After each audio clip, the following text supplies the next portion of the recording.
반갑습니다, 여러분. 게시탐정 장전도사입니다. 오늘 제목은 얼음과 불의 노래. 유명한 미드 겸 소설 왕좌의 게임 제목을 좀 빌려봤어요. 어, 실제 제목 오늘의 이제 소제목은 지구 온난화의 허와실입니다. 지구 온난화에 대한 이야기를 오늘은 다룰까 해요. 2018년 8월 달쯤이었습니다. 그때 굉장히 날씨가 괴랄했죠. 정말 불과 유황으로 타는 못에 들어앉은 것처럼 밤낮으로 쉼을 얻지 못했습니다. 정말 머릿속에 아무 생각 없이 노트북 모니터만 들여다보면서 면벽 수행을 하고 있을 때 카톡이 띠리링 울렸단 말이죠. 근데 무슨 내용이 왔던가, 트럼프가 파리 기후변화 협정에서 이제 작년인가 탈퇴를 했다. 근데 나는 온실가스로 지구 기온이 올라간다는 건 뉴월드 오더의 거짓말로 알고 있는데 여기에 대해서 게시탐정의 연구를 부탁한다. 그러니까 이 뉴월드와 그리고 온실가스의 연관성에 대해서 온실가스의 허와실 이런 제목으로 한 편 써주세요. 이런 의뢰 카톡이었습니다. 근데 저 카톡을 보자 저도 문득 생각나는 게 있었다고요. 뭐냐면 지구 온난화는 사실 선진국들이 후진국과 개발도상국의 산업화와 발전을 막기 위한 거짓말이고, 사실은 지구 온난화는커녕 북극과 남극의 빙하는 점점 더 늘어나고 있고 북극곰도 더욱 증가하고 있으며 여름에 더운 만큼 겨울은 더 추워지고 있는데 온난화는 개뿔이라는 이야기였습니다. 이미 환경을 와장창 파괴하면서 자기네들 산업을 발전시켜 놓은 선진국들이 지구 온난화가 어쩌고 온난화로 해수면이 몇 미터만 더 올라가면 섬들이 물에 잠기느니 블라블라블라 개나발을 불죠. 기후변화협정이니 이산화탄소 배출 규정이니 정해서 후발주자들이 치고 올라오는 걸 막으려고 하는 협잡질에 불과했다는 것입니다. 저도 초등학교 때부터 배웠던 게 뭐냐면요, 프레온가스 때문에 오존층이 파괴된다. 에어컨 틀지 마라 그랬어요. 지구의 연료 자원이 석탄은 몇 년치, 석유는 몇 년치, 천연가스는 몇 년치가 남아있다. 앞으로 20년만 더 지나면 투발루를 비롯한 남태평양의 많은 섬들이 해수면 상승으로 침몰한다. 등등 아주 무서운 얘기들을 제가 그때부터 많이 들었거든요. 그런 오세아니아 열국들이 망하기를 바라는 심보는 아니지만 그 소리가 떠돈 지 지금 20년이 다 돼가요. 아니 20년 넘었지. 제가 초등학교 때였으니까. 그럼 지금쯤 그 나라 국민들이 수상 가옥을 짓고 살던가 네덜란드처럼 풍차를 지어서 돌리든가 해야 될 거 아니에요. 근데 아직 별 소문 없습니다. 철 모르는 아이들에게 야부리가 참으로 진지했던 것 같아요. 경각심 차원이라지만 약간의 과정이 섞이지 않았나 그런 생각도 듭니다. 아까 오존층 얘기가 나왔으니 말인데 그 1990년과 2007년에 지구 오존층 사진을 비교한 걸 제가 신문에서 본 기억이 나요. 1990년에 큰 구멍 하나가 뚫려 있던 게 2007년부터는 조그만 구멍 2개로 바뀌어서 오존층이 메워져 있더란 말입니다. 그러니까 87년부터 시작된 이제 각국의 노력으로 오존층은 복구되고 있어요. 2050년 어간이면 완전히 원상 복구된다 그럽니다. 인간의 노력으로 지구를 살려낸 병추고약준의 케이스를 하겠죠. 사실 온실가스니 지구온난화보다 사실 원래는 이 오존층 파괴에 대한 두려움이 더 컸던 것을 많이 기억하실 겁니다. 자, 그럼 지금부터 이제 이 지구온난화 혹은 그 의뢰인께서 말씀하셨던 온실가스에 대해서 이제 본격적으로 본론으로 들어가겠습니다. 그러니까 먼저 이제 의뢰인께서 말씀하신 온실가스라는 것부터 먼저 대강 알아볼게요. 사전적인 의미는 태양으로부터 들어오는 가시광선은 통과시키고 지면에서 복사된 적외선의 복사열을 흡수해서 대기 중 기온을 높이는 역할을 하는 기체를 의미합니다. 이게 없었다면 온난화는 개불이에요. 1년 내내 혹한기 훈련을 해야 되는 지구가 됐을 겁니다. 다만 이런 온실가스들이 자연적으로 발생하는 것보다 인간들의 활동에 의해 배출되는 게 많아지니까 규제가 필요하다고 여겨지는 그런 종목이 있어요. 줄여야 한다고 발표된 대상들은 이산화탄소, 메테인, 수소불화탄소, 육불화황, 아산화질소, 과불화탄소, 삼불화질소, 어렵다. 이런 게 있어요. 전부 다 화자가 들어가네요. 수증기도 온실 효과가 있긴 한데 이게 없으면 지구의 기온이 영하로 떨어지기 때문에 없으면 안 돼요. 온실가스이긴 하지만 구름으로 변해서 태양 광선을 반사시켜 기온을 내리는 역할도 해줍니다. 그래서 이 수증기는 규제 대상에서 제외된다 하더라고요. 이런 감축 대상 온실가스들을 지표화한 게 GWP라는 겁니다. 이 중에 가장 메인으로 규제 대상인 게 이산화탄소입니다. 근데 이게 사람이 숨만 쉬어도 나오는 게 이산화탄소거든요. 그러니까 프레온가스나 이산화질소, 메테인에 비해서는 좀 위력이 후달려요. 메테인이 뭐냐 그러면은 이게 발효되고 부패되는 과정에서 나오는 온실가스예요.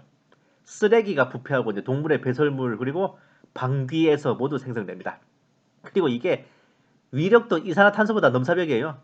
그리고 온난화로 이제 수온이 올라가면 해저 깊숙이 생성되어 있는 메탄 하이드레이트가 녹아서 대규모로 빵 터져 나올 수 있어서 거의 시한폭탄급입니다. 이게 문제인 이유가 뭐냐? 전 지구상에 있는 자동차와 운송기관이 뿜어내는 메테인보다 소를 비롯한 가축으로 인해 발생하는 메테인이 더 많기 때문인데, 그렇다고 육식을 포기하고 채식을 하자니 그게 더 쉽지 않잖아요. 근데 메탄 하이드레이트가 뭐냐? 이 메탄가스가 분자 수준에서 물에 의해 갇힌 함수화물로, 쉽게 말해서 메탄가스가 이제 덩어리처럼 뭉쳐서 얼음처럼 되어 있는 거예요. 천연가스로 사용 가능한 연료 자원이기도 한데 요게 잘못 터져나갔다가는 최소 지반 붕괴, 땅이 푹푹 꺼져요. 참 곤란한 상황이 벌어져요. 이게 이제 메탄 하이드레이트의 모습입니다. 얼음처럼 생겼는데 불타는 얼음입니다. 와우. 대략 연평균 온실가스 배출량은 500억 톤. 미국과 중국이 넘버원, 넘버2예요. 우리나라도 2009년부터 온실가스 절감에 대한 정책을 추진했어요. 2020년까지, 그러니까 올해까지 30% 감축을 목표로 하고 있습니다. 우리가 생각하는 지구온난화라는 건요, 바로 이런 온실가스의 과도하고 무분별한 배출로 인해 지구의 기온이 상승하면서 발생하는 여러 가지 문제점 되겠어요. 지구온난화의 피해라 하면 가장 먼저 떠오르는 이미지죠. 빙하가 녹아서 북극곰이 위태롭게 되는 상황. 지구가 따뜻해지는 게 무슨 문제냐라고 하실 분들 설마 안 계시겠지요? 지구온난화는 단순히 지구의 평균 기온이 상승하는 게 아닙니다. 현대 환경과 관련된 최고의 핫 이슈를 넘어서 인류 존속을 위협하는 심각하고도 거대한 변화예요. 사실 이전에는 이제 온실 효과라고 불렀습니다. 무려 19세기에도요. 이산화탄소를 비롯해서 이제 온실가스들이 지구 복사열을 흡수해서 온도가 상승하고 생명체가 살 수 있는 기후가 형성되었다. 뭐 그 정도는 알고 있었습니다. 그러다가 1972년 로마 클럽의 미래 예측 보고서를 통해 드디어 사회 문제로 대두됐습니다. 인구의 폭발적인 증가, 천연자원의 고갈, 이산화탄소와 메탄 등의 공해에 의한 환경오염 등으로 지구의 온도가 뜨거워져 앞으로 인류 사회가 큰 어려움에 직면하고 생존이 어려워질 것이라, 그렇게 로마 클럽에서는 예측했지요. 참고로 말씀드리면 1968년에 창설된 로마 클럽은 일루미나티의 수뇌부인 300인 위원회 산하의 브레인입니다. 신세계 질서 수립을 위한 학술적 베이스를 깔아주는 단체죠. 멜서스의 인구론을 인용해서 식량은 산술급수적으로 증가하나 인구는 기하급수적으로 증가하여 장차 인류는 기하선상에 직면할 것이라 예측한 것도 이 로마 클럽의 보고서였습니다. 그런데 문제는 얘네들이 대책이라고 제시한 게 뭐냐? 20대 80의 원칙을 적용해서 쓸만한 20% 인구만 남기고 나머지 80%의 잉여 인구를 각종 방법을 동원해 정리하자는 신세계 질서 계획이라는 겁니다. 이때 어쨌든 1972년 이때부터 지구온난화는 인류 존속을 좌우하는 거대한 화두가 되었고, 그렇게 대략 올해로 치면 48년째 이어오고 있습니다. 많은 이들은 지구온난화를 초래한 비정상적인 온실효과의 원인을 이런 인간의 급속한 산업발전으로 보는 지구온난화 인재설을 견지하고 있어요. 이런 시각하에 북극곰 살리기 운동, 이산화탄소 줄이기 운동 등의 사회적 노력을 추진하고 있죠. 이런 움직임이 국제적으로는 교토의정서 같은 협약으로 추진되고 있어요. 그런데도 2017년에 우리 트총통께서 파리 기후협정을 탈퇴하는 등 일련의 환경운동에 반하는 정책을 펴면서 뭔가 갈등이 일어나고 있는 겁니다. 지금도 지구온난화 인재설이 정설로 여겨지고 있어요. 사실 이 지구온난화의 제일 큰 원인은 뭐냐면 온실가스 배출이잖아요. 근데 온실가스가 배출되는 자체가 인류가 화석 연료를 사용하면서부터예요. 석탄과 석유 같은 화석 연료들이 연소되지 않고 있으면 이런 돌덩어리나 액체 모양으로 땅속에 봉인되어 있어요. 하지만 캐내어져서 연소되면 탄소를 막 뿜어낸단 말입니다. 각계의 위력이 후달려서 그렇지 지구온난화의 55%는 이산화탄소 때문에 그래요. 이산화탄소 배출량을 줄이는 게 지구온난화를 늦추는 길이라 여기는 게 괜히 그러는 게 아닙니다. 다만 많은 분들이 생각하시는 것과 달리 이산화탄소가 대폭 증가하고 그에 따라 온도 상승이 가파르게 일어난 것은 산업혁명 때가 아닙니다. 20세기 중반이에요. 이산화탄소가 증가하는데 이게 화석 연료의 소모와 더불어 인간의 활동 영역 확장에 따른 산림 녹지 감소, 시멘트 생산도 큰 원인이에요. 특히 이제 산림과 녹지가 줄어드는 것은 그만큼 이산화탄소를 흡수할 수단이 없어지는 거기 때문에 이게 계속 악순환이 되는 거란 말입니다. 그냥 1960년부터 굉장히 가파르게 상승하기 시작해요. 이산화탄소 배출량이. 1700년부터 2000년까지 이산화탄소 배출량인데 문제는 그 심리적 저지선이라는 400고지를 2015년에 결국 돌파당했습니다. 의뢰하신 분께서는 저 지구온난화가 뉴월드의 음모로 인한 거짓말 아니냐 의심하고 계셨지만 사실 그런 의심은 굉장히 오랫동안 있어 왔습니다. 기후변화에 관한 정부 간 패널이라는 UN 산하 기관이 있어요. 거기선 120개국 과학자들이 이제 진짜 봉사활동해요. 재능 기부하고 있고. 그렇게 지구온난화에 대한 연구 분석을 하는데 1990년부터 5번에 걸쳐 보고서를 내놨습니다. 결과는 지구온난화는 명백한 사실입니다. 인간의 활동에 의해 가속화되고 있다는 것도 확실해요. 유엔이 뉴월드의 소속기관이라는 것에 의해서 저 과학자들의 신빙성을 의심할 수도 있지만 지구온난화의 실상을 알리고 전지구적 차원의 경각심을 높이기 위해서라는 그 목적 하나로 본인의 피 같은 시간을 바쳐 무보수로 자원봉사와 재능 기부를 하고 있는 120개국 과학자들을 음모론으로 의심하는 것은 명예훼손에 가까운 실수라겠어요. 지구온난화가 거짓이라는 게 사실이면요. 저 많은 과학자들 중에 한 명만 빠져나와서 썰을 풀어도 만천하에 드러난단 말이죠. 또한 1991년에서 2001년 사이에 발표된 기후변화 및 지구온난화와 관련된 11,944편의 논문들 중 97.1%가 인간 활동에 의한 지구온난화를 지지하고 있습니다. 지구온난화는 명백한 사실이에요. 그 원인 또한 인간에 의한 이산화탄소 배출로 인한 것임은 의심할 필요가 없는 팩트인 겁니다. 트럼프 대통령이 파리 기후협약을 탈퇴한 것에 대해서도 논란이 있기는 해요. 하지만 그의 모든 것을 뉴월드와 연관지어 생각할 필요는 없습니다. 과거 2001년에도 교토의정서가 체결됐을 때 가장 먼저 탈퇴한 나라가 미국이에요. 물론 부시 대통령이 석유 사업을 하고 있어서 이산화탄소 배출량을 규제해버리면 본인 사업의 애로사항이 꼽히기 때문에 그렇기도 했지만 미국이라는 나라 자체가 워낙 에너지를 많이 쓰는 나라입니다. 그 말이 돌려서 말하면 그 에너지나 자원 이런 데 이해관계가 얽힌 개인과 기업이 무척 많다는 거죠. 이산화탄소 배출량을 제한하게 된다면 어마어마한 내부적인 반발에 부닥치게 됩니다. 처음에 이제 문재인 집권 초기에 우리 인해 하고 싶은 건 다 해 그러잖아. 근데 왜 국민들이 갑자기 문재인에 대해서 도끼는 뜨게 되냐. 에어컨 누진세 매기고 국민연금 문제가 닥치니까 그렇게 된 거 아니에요. 내 이해관계가 걸리면 이게 그렇게 간단한 문제가 아니라니까요. 온실가스가 지구온난화의 원인이 아니라는 반론들도 대부분이 이제 미국에서 만들어지는 것만 봐도 알 수 있는 건데 트럼프 대통령은 첫째는 미국 국민들을 등 따숩고 배부르게 해줘야 할 대통령으로서 그렇게 한 겁니다. 둘째는 본인의 정권을 유지하고 지켜내고 재선까지 노려봐야 할 정치인으로서 당연한 판단을 내린 것뿐입니다. 그거 탈퇴했다고 세계가 미국을 뒤에서 욕할 망정 앞에서 조지고 부시고 할 것도 아니고 미국 국민들이야 우리 포크 오빠 아니 트럼프 오빠 최고 할 테니 총통 입장에서는 당연한 겁니다. 아니 어느 나라 대통령은 국민은 개코로 지지고 사람이 먼저라 그러는데 전 세계인에게 씹혀도 내 국민이 먼저라고 하는 저 총통 참 멋있는 사람 아닙니까? 예? 국내 도입이 필수적이라고. 이런 지구온난화에 대한 대책이라 그러면 결국 이산화탄소를 줄이기 위해 화석연료 사용을 줄이는 수밖에 없습니다. 그것 외에는 지구 인구를 줄이는 방법밖에 없죠. 예? 하지만 세상에 100% 모든 이들에게 손해만 끼치는 건 없어요.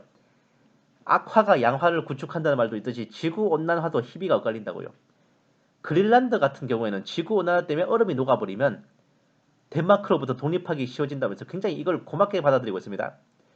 캐나다 같은 경우에도 북극에 가까운 영토들이 지구온난화로 따뜻해지면 도움이 된다 생각해요. 러시아 같은 경우에는 지구온난화가 재앙이라는 생각을 아예 안 합니다. 겨울만 되면 항구가 모조리 얼어버리고 추위로 인해 대부분의 영토가 무쓸모가 되는데 아니 알아서 추위가 물러나고 따뜻해진다는 게 재앙이겠어요? 러시아 같은 나라에서? 북극 추위 속에 사는 에스키모들한테 선교사가 아무리 불지옥에 대해 설명해도 그게 왜 지옥이냐며 이해 못하는 것과 같습니다. 또한 지구온난화로 인한 기후변화가 일어나니까 북아프리카의 모로코, 알제리 같은 이런 나라들은 계절풍의 부활로 다시 강수량이 풍부해졌어요. 녹화 현상과 열대우림이 다시 늘어났습니다. 지구온난화로 인해 이제 북극해의 얼음이 녹으면서 전통적인 남방 항로 대신 부산항에서 출발해서 베링해와 북극해를 통과하는 북극 항로가 개발됐단 말입니다. 지리적으로 명당 자리인 한국, 중국, 일본이 대박을 노려볼 수 있는 기회이기도 합니다. 사실 지구온난화라고 하지만 엄밀히 따지면 기후변화입니다. 온난화로 남극이 빙하가 녹는다는 말이 나오는데 동시에 북극에서는 빙하가 늘어나고 있다는 모순되는 현상도 관측돼요. 더욱 지구온난화의 사실 여부가 혼란스러워졌습니다만 이제 이런 이유 것들 때문에 지구온난화는 그 하나의 현상일 뿐이에요. 이것으로 인해 궁극적으로는 지구 전체적으로 기후변화가 발생하는 겁니다.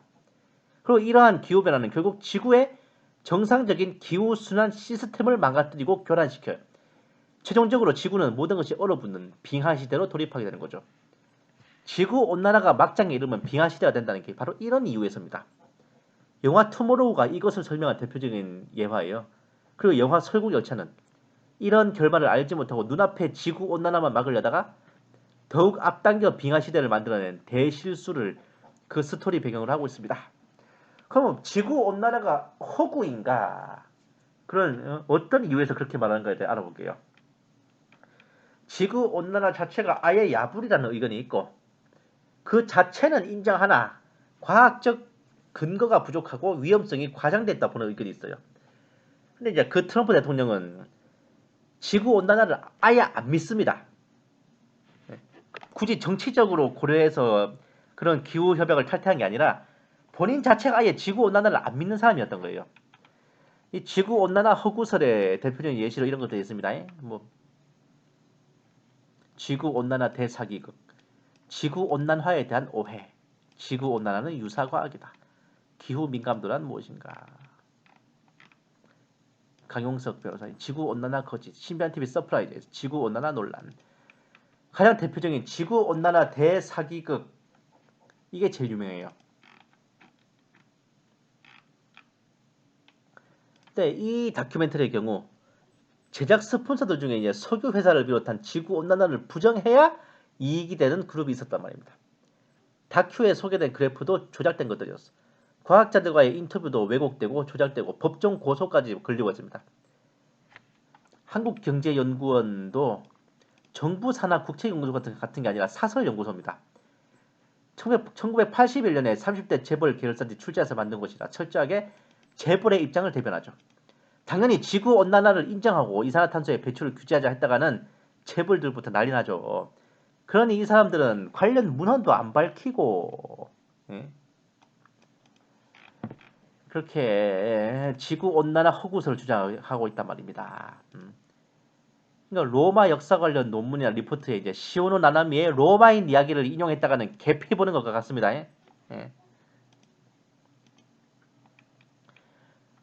업어치든 매치든 사실은 사실이에요. 지구온난화의 출발점인 이산화탄소에 의한 온실효과는 의심의 여지가 없습니다. 음모론이고 뭐고 끼어들 여지가 없는 사실이란 말이에요. 근데 여기에 대해 이산화탄소가 온실효과를 일으킨다는 게 음모론이다. 그 근거를 제시하면 그 근거가 음모론이네. 그 근거에 근거를 제시하면 그게 또 음모론이네. 뭐 하는 거죠 이게. 이산화탄소가 존재한다는 근거까지 돼야 될 판이라고요. 사실조사를 외면하고 음모론만 믿다가 발생할 수 있는 가장 최악의 상황이 이런 겁니다. 그리고 2012년 2월에 지구온난화 허구설의 중심인 미국 하트랜드 연구소에서 이제 그런 고위 관료나 교육 관계자들한테 주기적으로 뇌물까지 바쳐온 게 폭로됐다고요. 화석 연료를 사용하는 기업들이 피해를 입을 수 있는 정책이 시행되지 않도록 관료들을 구워 삼고 아울러 자신들의 주장이 뒷받침되는 학술적 연구와 교육이 이루어지도록 그 교육 관계자들을 구워 삶은 거니까 얘네들 주장이 사실이라면 그럴 필요가 있었겠냐는 겁니다. 결국 인간의 산업 발전으로 인한 이산화탄소의 대량 배출로 초래되는 지구온난화 및 기후변화는 명백한 사실입니다. 전에도 지금도 앞으로도 현재 진행형으로 벌어지는 팩트라고 말씀드릴게요. 그러면 지구온난화가 뉴월드가 이용하는 음모가 아니라는 것인가? 지구온난화가 사실이라고 그랬지 뉴월드의 음모와 무관하다고는 안 했습니다. 차라리 지구온난화가 아싸리 뉴월드가 지어낸 시뻘건 거짓말이었으면 좋을 뻔했어. 그게 거짓말인 것만 폭로되면 무너질 테니까요. 하지만 지구온난화가 시뻘건 거짓말이 아니라 사실 그대로의 팩트이기 때문에 더 무서운 겁니다. 이걸 막기 위한 명목으로 뉴월드가 어떤 딜을 제시하여도 그것을 따를 수밖에 없는 거예요. 그렇게 하지 않으면 국제적으로 고립되거나 반발에 부닥칠 것이기 때문에 더 그렇습니다. 뉴월드는 바보가 아니에요. 어떤 상황이든 허와 실을 가리지 않고 자신들의 계획에 맞추기 위해 집어드는 자들입니다. 애초에 신세계 질서의 중심 논리인 인구 축소의 명분이 뭐냐? 지구 환경을 파괴하는 잉여 인구들을 감소시켜 지구를 청정한 환경으로 되돌리자라는 겁니다. 괜히 그 영화 킹스맨 에이전트에서 그 뉴월드의 하수인인 V가 지구를 사람의 몸에 비유하고 인류를 바이러스에 비유하면서 인간들로 인해 지구가 아프니까 인간들을 확 줄여 없애버리면 지구가 나을 것이다 라고 말한 게 괜히 그런 게 아니에요. 처음에는 멜서스의 인구론을 빙자해서 식량은 산술급수적으로 늘고 인구는 기하급수적으로 늘어나니 인류의 기하 위기를 막기 위해 불필요하게 식량을 흉내는 잉여 인구를 축소하자 그렇게 하다가 식량의 대량 생산이 가능해지고 기하 문제가 식량의 생산량이 부족해서가 아니라 분배의 문제라는 게 드러나 그 논리가 먹히지 않게 되니 이제는 다음 계획으로 지구온난화를 들고 나오는 겁니다. 인간의 활동으로 인해 이산화탄소가 배출되어 지구온난화의 위기가 닥치고 있으니 산업발전을 억제하고 불필요한 잉여 인구를 축소하여 지구를 구하자는 그런 논리로 발전한 거예요. 마침내는 그것을 명분으로 신세계 질서 계획을 이행할 것입니다. 게다가 이거는 앞서 식량 인구 문제와 달라요. 현존하는 위협입니다. 그리고 실제로 체감적으로 느낄 수 있는 실무적인 위기죠. 더 세계인의 공감대를 형성하기 쉬워요. 그리고 그것을 주장하는 뉴월드에 대해 이 새끼가 어디서 약을 팔아 하고 반박할 수도 없다는 겁니다. 공업을 파괴하고 선택된 엘리트들만이 지구의 자원을 이용할 권리를 가지며 잉여 인구 수십억 명을 제거하고 10억 명 선으로 유지한다. 이런 미친 개소리가 무려 100여 년 전에 300일 위원 허버트 조지 웰즈가 작성한 세계혁명계획에 수록된 내용임을 음미할 필요가 있습니다. 지금의 지구온난화 위기도 그것이 거짓이다 사실이다 중요한 게 아니에요.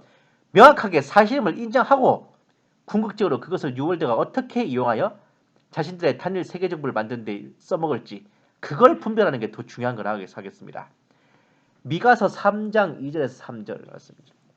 너희가 선을 미워하고 악을 사랑하며 그들에게서 가죽을 벗겨내고 그들의 뼈에서 살을 뜯어내며 또 내 백성의 살을 먹고 그들에게서 가죽을 벗겨내라니 그들의 냄비와 솥에 담을 고기처럼 저들의 뼈를 꺾어 조각조각 자르는도다. 이 뉴월드 일루미나티 벌레들이 버러지들이 우리 인류에게 주님의 백성들에게 하려고 하는 짓이 바로 이런 겁니다. 이자들의 신세계 질서 계획에 말려들기 전에 우리가 먼저 매의 눈으로 분별하고 예리하게 지적하고 그리고 주님께서 다시 오셔서 주님의 백성들을 휴거시키실 때 최대한 많은 사람들이 이 뉴월드의 마술을 피해 휴거될 수 있도록 어제도 오늘도 내일도 주님 오실 날까지 복음 전하기에 더욱 힘써야 하겠습니다. 감사합니다. 계시탐정 장전도사였습니다.